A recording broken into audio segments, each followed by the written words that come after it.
Welcome back to Realme. Oke guys, jadi untuk video kali ini aku mau bicara tentang 6 pekerjaan yang unik dan ada di Indonesia. Dan aku udah lihat sendiri, menurutku ini sangat unik. Kali ini aku bicara dengan sudut pandang sebagai orang Korea, bukan sebagai sudut pandang orang Indonesia.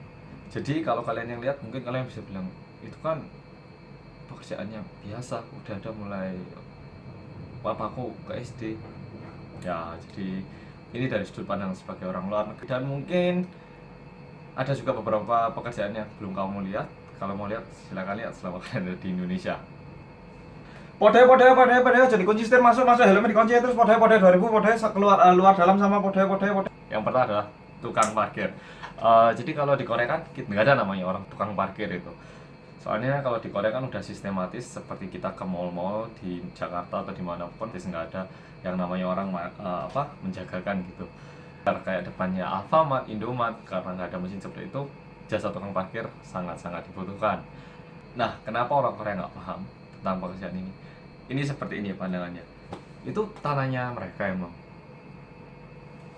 Bukan kan? Memang mereka jamin 100% kalau dia yang rusak atau hilang. Nggak juga kan?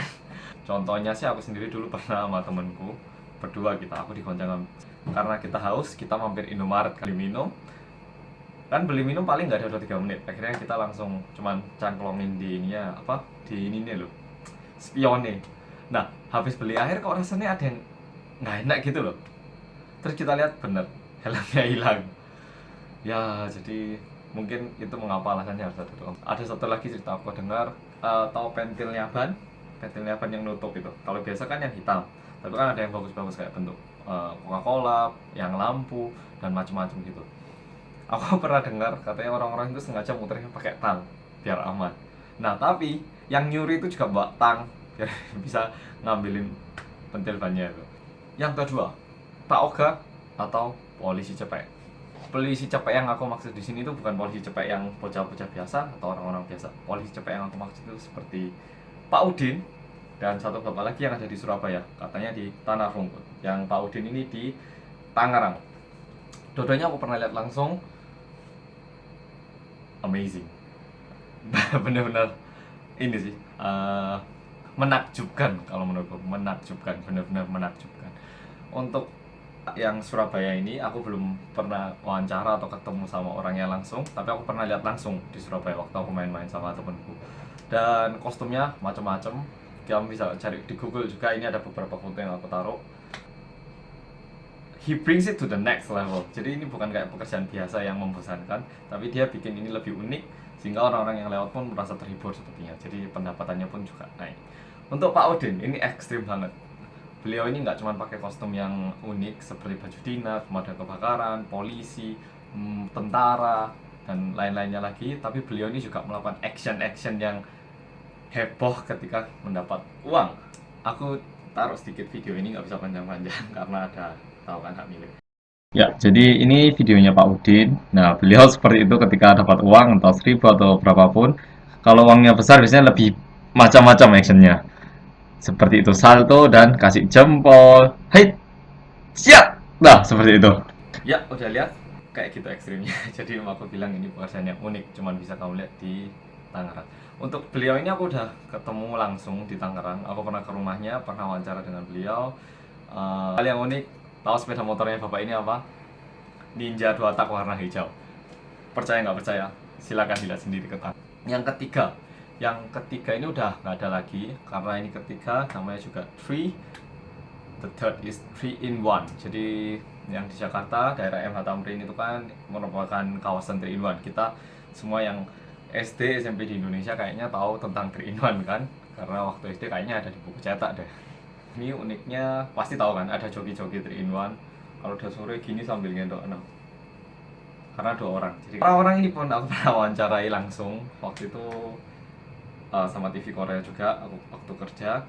Kebanyakan orang-orang ini sih mereka ingin mencari pendapatan, tapi mereka nggak ada pendidikan khusus atau ya alasan lainnya itu mereka waktu kerjanya kurang fleksibel.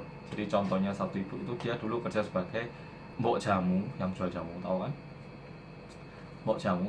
Cuman setelah anaknya nikah kan ada cucu. orang tua dari, jadi anaknya ini sama suaminya dua-duanya kerja, jadi nggak ada yang bisa ngerawat anaknya kan. Kalau ibunya ini kerja mbok jamu harus keluar seharian, jadi sebagai gantinya ibu ini pagi keluar sebagai 3 in 1 sama anaknya sambil gendong anaknya, pulang terus istirahat, sore keluar lagi sama anaknya. Yang keempat, tahu yang keempat apa?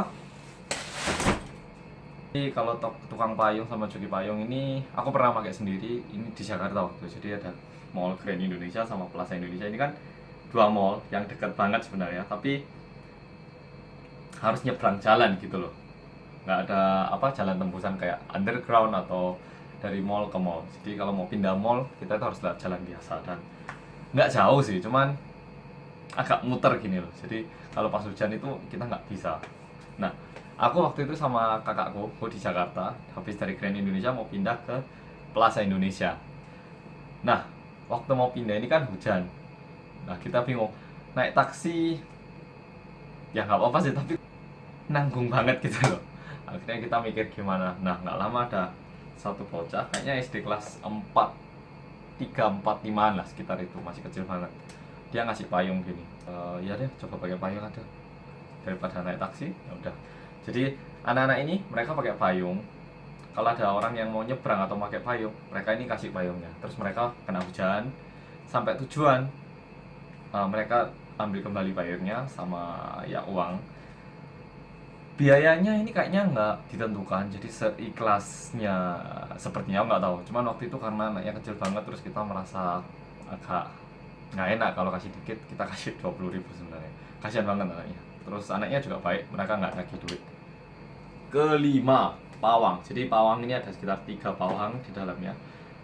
Tahu pawang kan ya, ahli yang bisa mengontrol sesuatu. Dari pawang-pawang yang banyak, ada satu pawang yang terkenal, semua kita tahu, yaitu Mbah Marijan. Beliau merupakan satu tokoh yang bisa berdoa untuk menyelamatkan Gunung Merapi. Secara ilmu pengetahuan alam atau sains kan ini sebenarnya nggak mungkin banget ya orang bisa mengatur, meskipun punya tenaga dalam seperti apa, mengatur siklus alam ini. Tapi ya kalau di Indonesia memang ada, dan juga beliau dipercaya kan, Marijan. Pawang yang kedua adalah pawang hujan. Pernah dengar pawang hujan? Jadi pawang hujan ini adalah orang-orang yang bisa menggeser, mengubah jam hujan, mengganti siklus hujan. Jadi biasanya dipakai waktu mantenan atau acara-acara outdoor yang di luar yang nggak boleh hujan. Aku nggak percaya sebenarnya, tapi katanya waktu pertandingan sepak bola atau acara-acara penting dinas itu mereka memang panggil. Jadi mereka bisa menyelesaikan acara dengan baik dan tidak basah. Bahkan kalau acara-acara besar katanya mereka manggil kayak 2, 3 atau ya lebih dari 1 orang pawang hujan bekerja bersama biar nggak hujan. Pawang yang ketiga, aku nggak tahu dipanggilnya pawang atau bukan. Tapi kalau ada yang tahu kuda lumping, reok, 2 acara tradisional ini sebenarnya nggak mungkin katanya. Jadi kalau kalian tahu reok, ini topengnya katanya berat banget, nggak bisa pakai kekuatan manusia. Tapi mereka bisa dengan bantuan spesial. 2, kalau ini aku yakin banget manusia nggak bisa ngelakuin ini, tapi mereka bisa. Jadi percaya nggak percaya, kamu harus percaya. Kuda lumping ini acara tradisionalnya Jawa Timur, kayak reok juga sih. Jadi mereka manggil roh-roh bantuan dan dimasukkan ke dalam tubuh manusia. Setelah itu manusia-manusia ini akan makan beling kayak silet, kaca, pecahan lampu, pecahan cermin, dan yang lancip-lancip pokoknya mereka makan. Kalau kamu ke acara, kamu boleh ngasih gitu ya, boleh ngasih kacanya ke orang itu. Mereka waktu kemasukan roh akan makan kunyah telan. Setelah bangun mereka kayak kayak nothing happen, seperti nggak ada apa-apa gitu. Jadi ini unik banget. Orang luar seperti orang Korea juga, kalau aku ceritain mereka pasti ngomong, kok gelem jadi digaroi, nggak mungkin lah. Nggak, tapi ini mungkin. Mereka lihat video pun pasti diedit ini. Gimana caranya biar mereka percaya? Tunjukkan langsung, bawa ke tempat itu. Terakhir, sangkal putung. Sangkal putung ini kan merupakan alternatif gantinya dokter ortopedi sebenarnya. Jadi kayak aku pernah operasi lutut di Korea 2 kali, cukup parah. Jadi sebelum aku ke dokter ini sebenarnya aku sempat ke sangkal putung 3 kali atau 4 kalian. Mungkin karena aku gak percaya sih, tapi banyak orang yang sudah mencoba dan mereka merasakan manfaatnya sendiri sehingga masih mereka pergi. Dan sebenarnya harganya pun tergolong murah sehingga banyak orang Indonesia yang masih mencari. Jadi sangkal potong ini mereka tugasnya itu kayak misalkan ada yang patah tulang, mereka bukan pijet ya, kayak dikembalikan. Jadi misalnya aku jatuh terus sikut ini muter gini, nah kita ke sana sama dia kayak dikembalikan ke lokasi awal sehingga bisa digunakan kembali.